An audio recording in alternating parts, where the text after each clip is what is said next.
Pag-iingat sa paggamit ng oregano sa ilang kondisyon sa kalusugan.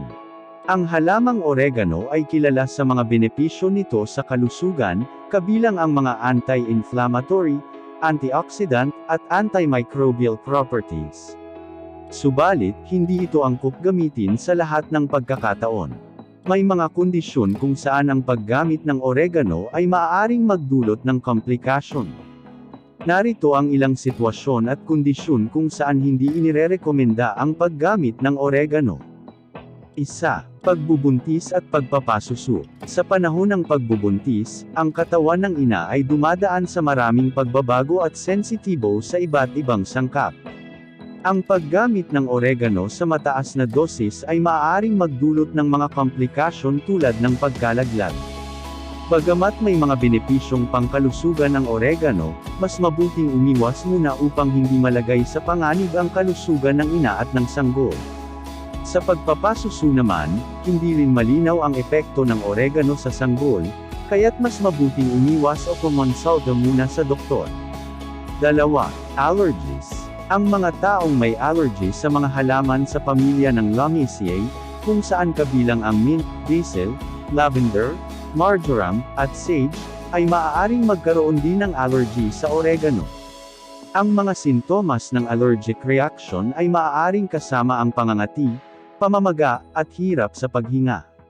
Kung may alam kang allergy sa mga nabanggit na halaman, mas mabuting umiwas sa paggamit ng oregano. 3. Diabetes. Ang oregano ay kilala na maaaring magpababa ng blood sugar levels.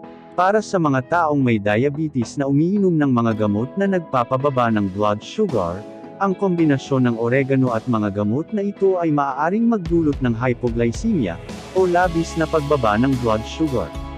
Ang mga sintomas ng hypoglycemia ay maaaring kasama ang pagkahilo, panghihina, at pagkakaroon ng malabong paningin. Kumonsulta sa doktor bago gamitin ang oregano kung ikaw ay diabetic. 4. Mga problema sa pagpapagulugod ng dugo. Ang oregano ay maaaring magpabagal ng blood clotting, na maaaring magdulot ng mas mataas na panganib ng pagdurugo at pasa. Ang mga taong umiinom ng mga gamot na nagpapalabnaw ng dugo, tulad ng warfarin o aspirin, ay dapat mag-ingat sa paggamit ng oregano. Ang kombinasyon ng mga ito ay maaaring magdulot ng seryosong komplikasyon tulad ng internal bleeding. 5. Mga kondisyon na may kaugnayan sa hormone sensitive. Ang oregano ay maaaring kumilos tulad ng estrogen sa katawan, na maaaring magpalala ng mga kondisyon tulad ng breast cancer, uterine cancer, ovarian cancer, endometriosis, at uterine fibroids. Ang mga taong may ganitong kondisyon ay dapat umiwas sa paggamit ng oregano upang maiwasan ang posibleng komplikasyon. Conclusion. Habang ang oregano ay may maraming benepisyo sa kalusugan, mahalaga ang pag-iingat sa paggamit nito lalo na kung may mga kondisyon o sakit na maaaring maapektuhan. Palaging kumonsulta sa isang healthcare professional bago gumamit ng anumang herbal supplement, lalo na kung ikaw ay may pre-existing conditions. Ang tamang impormasyon at gabay mula sa mga eksperto ay mahalaga upang matiyak ang ligtas at epektibong paggamit ng mga halamang gamot.